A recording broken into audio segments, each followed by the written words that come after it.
Sally Ann. Welcome back to the podcast. Hi, how are you? Good. Very good, thanks. So for those that don't know, Sally Ann is our Chief Sales Officer at Mercury IT. So appreciate you coming along again. We love a bit of girl power. Absolutely. So today we're just having a bit of a chat. I mean, obviously your sales, I'm marketing, and we've both seen like a lot of impact with AI in our job roles. We're just having a bit of a chat today about how it's impacted and what we like about it and maybe what we don't like about it. Yep. So when I say to you AI in sales, what's the first thing that sort of comes to your mind? I think what AI brings to the sales process is exactly that. It's a process. Salespeople are notoriously bad at following sales process. I'm number one, being really bad. And I think the AI stuff now, for example, you can go into ChatGPT is just one, Claude, there's a whole plethora of applications out there these days. And you can just turn around and say, for example, show me all the CIOs in Melbourne that have been in tenureship longer than 12 months. And you'll get a whole list come through pretty quickly. And it will just go, and often if you direct it to LinkedIn, then it goes to LinkedIn or wherever you want it to search. It gives you that instant response. So it's going to speed up that identification of prospects a lot easier.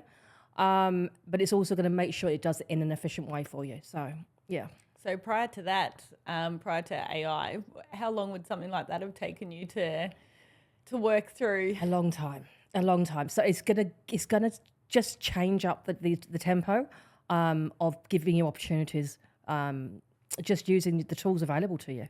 Yeah, and I mean, I think we both talked about the tools and, you know, the benefits of using them. Like I know for myself, I'm a one-man marketing department, so I definitely find Copilot to be very beneficial. Don't like to lean on it all in, but it definitely assists and speeds up the processes for me too. Also helps if you're having a bit of a day where you can't come up with any ideas. It's a good brainstorming tool. Yes, it is. That's for sure. And do you find that your team are using AI to help sort of speed up the process for them? Oh, absolutely. I think where I find it is like rewriting emails or write me a response in a polite but friendly, professional manner, and it can give you a response if you're just a little bit under the pump or whatever. Yeah. It's like that. You have to obviously check it. Please check everything that you run through AI. Chris has drummed that into us enough, Yes. so it's very, very important. And I encourage most companies to go to the paid version of Copilot as well. So therefore, you're just protecting your data a little bit more. But certainly, it's certainly a tool that everyone's using across the board. Yeah, absolutely need to go for that paid version though. Yes. I think we've talked about that many times on this podcast. We are all, listening to Chris telling us that we need to do that. So, yeah, it's definitely some good advice there. And do you feel like AI is going to take over sales roles, or do you still feel that face-to-face is important? Absolutely. It's never going to replace sales. There's no way a machine learning, which is what AI is, can actually replace the human touch. Sales is all about trust. And when you're in sales, you've got to be very, very what I call nimble and agile. We talked about agile in my last podcast. But salespeople have to be agile. For example, you don't know what the pain point of the client you're speaking to. They're all unique. No managed services or no services are identical across any two businesses because two businesses are fundamentally different on the way they operate, on the way that they want to get outcomes, and you have to align your IT to those business outcomes. So the personal touch is fundamental to sales and will always be that case. I guess it does come down to that transparency as well, trust, because if you've got AI eventually doing your cold calling, doing your outreach, people are going to start to be like, well, am I actually talking to a person or am I talking to a bot? So do you feel like it's going to become more important to have those? Because I know you love face-to-face. Yeah. I do know that you like to have that connection with people. Maybe it's the old school, which I love it too. Do you feel like it's going to become more important as the further AI goes along? Yeah, and you're right. There's a lot of online type meetings now. I'm very much of the old school. I like face to face because you can actually get a feel, and as I say, you just need that rapport with people. Yeah. And you just got to show up. I mean, that's the first part of selling is showing up, and I believe that face to face is always the best. Yeah. And I mean, I guess we even see it with our events that we host. Like we do online events and then we also do in-person events. But you could definitely say that the in-person events are just way more successful due to having that opportunity to have those, face-to-face conversations and just get to know people. Whereas with an online event, it's just like a little icon on the screen. They're listening to, whatever it is we're presenting, but not having that opportunity to kind of interact on a more personal level. Absolutely, and it also it demonstrates the depth of an organisation as well. So, for example, the last event we did, we had a lunch in I think it was Brisbane, and we had 50 companies there, and the room was buzzing, and it was just a hive of activity. And I could get Chris to come and speak to somebody, or Martin, or AJ, or somebody else that has a different skill set to what I have.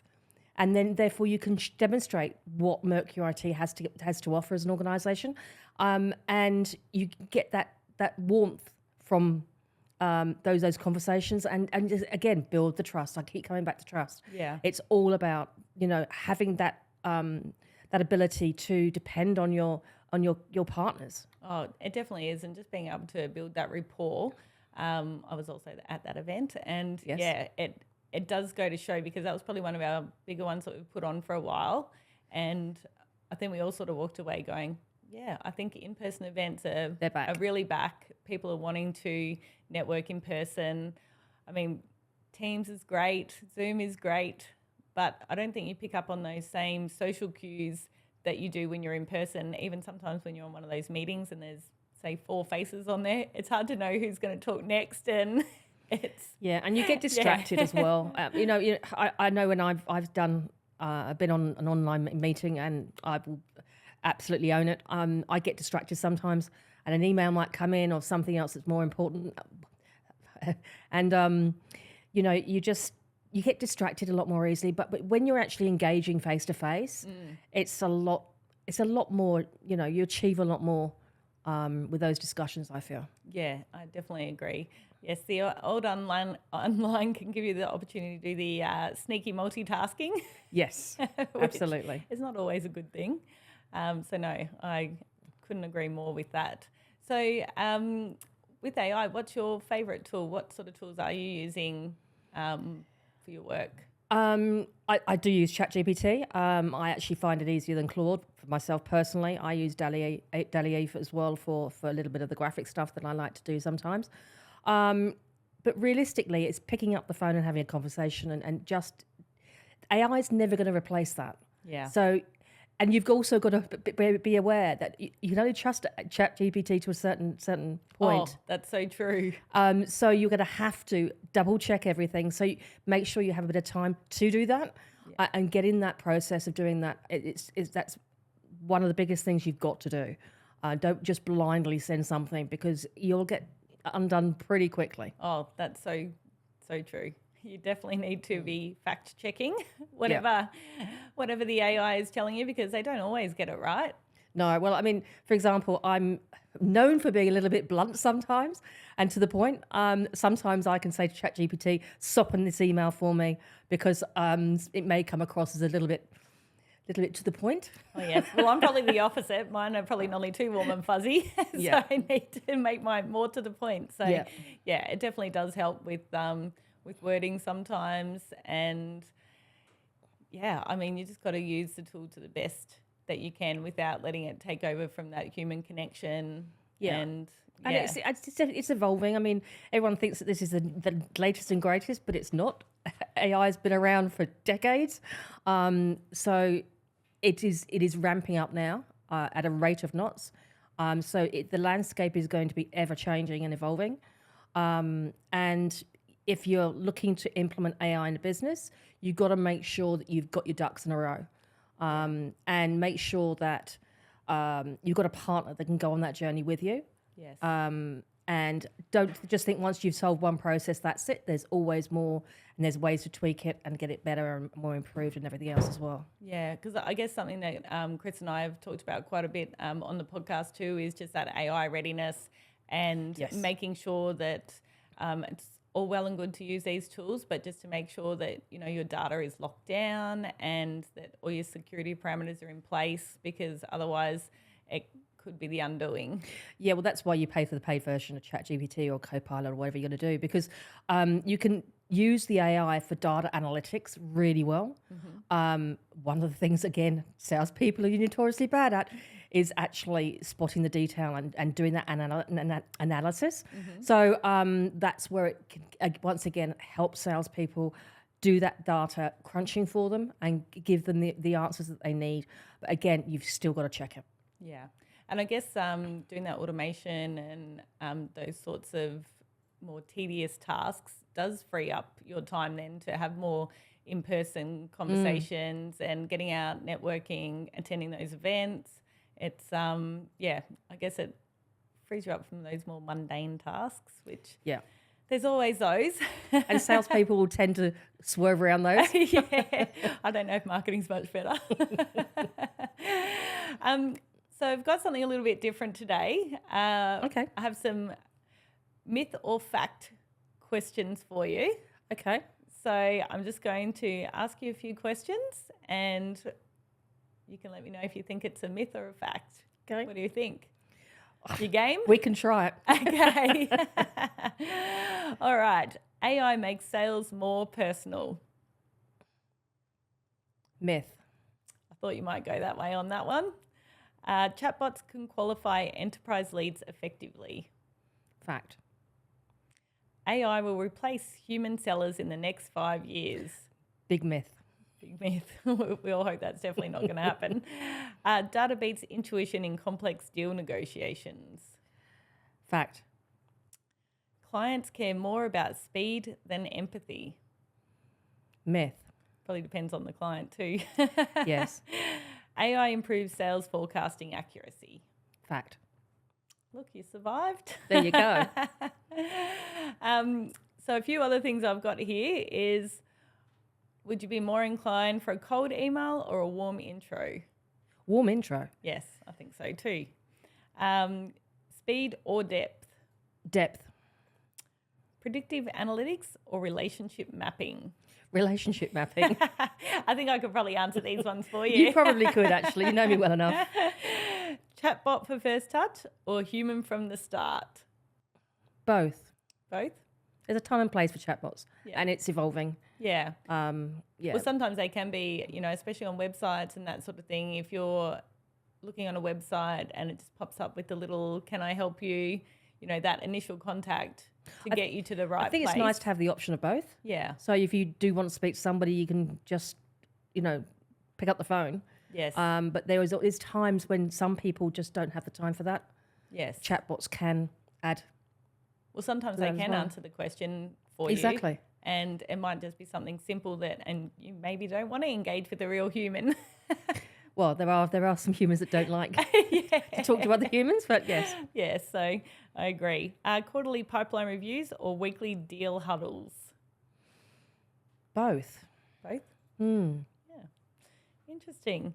So that kind of really wraps up our AI conversation. I did want to ask you though, if there's any things that you feel kind of worried about in the years to come with AI. Like, you know, I know when I always talk to my husband about AI, he thinks the robots are coming to get us, which... That's a myth too. Well, which, you know, I don't know if I agree or disagree with that. Time will tell, I guess. Well, do you have a robot in your house? You absolutely do. I don't think I do, but I probably need one to clean my floors. Yes, there you go. So, I mean, AI is here to help and aid and assist. It's not here to take over. And it is obviously getting better and better. So hopefully it works to our advantage and not against us. Absolutely. Excellent. Is there anything else you'd like to add, Sally Ann? No, everyone sort of is getting used to me now on these podcasts, but I'm always around for a conversation. I'll get Alicia to put my mobile up there if anyone wants to have a conversation around it. Just the AI readiness. That's what I'm spending a lot of my time doing with our clients at the moment, just making sure they're ready for when they're ready to implement AI. Yeah, because there are some people that aren't implementing it, or they think that their staff aren't implementing it, but they actually are. So it's important to make sure that everyone's on the same page with policy and that sort of thing across the company. So and education, we do a lot of educating boards at the moment around AI and ethics, and just having the conversation at that level, because it starts at the top and it filters down. So it absolutely does. Yeah. Well, I'll put your details in the show notes anyway. And thanks again for joining us. Thank you very See much you indeed. next time. Thanks, Alicia.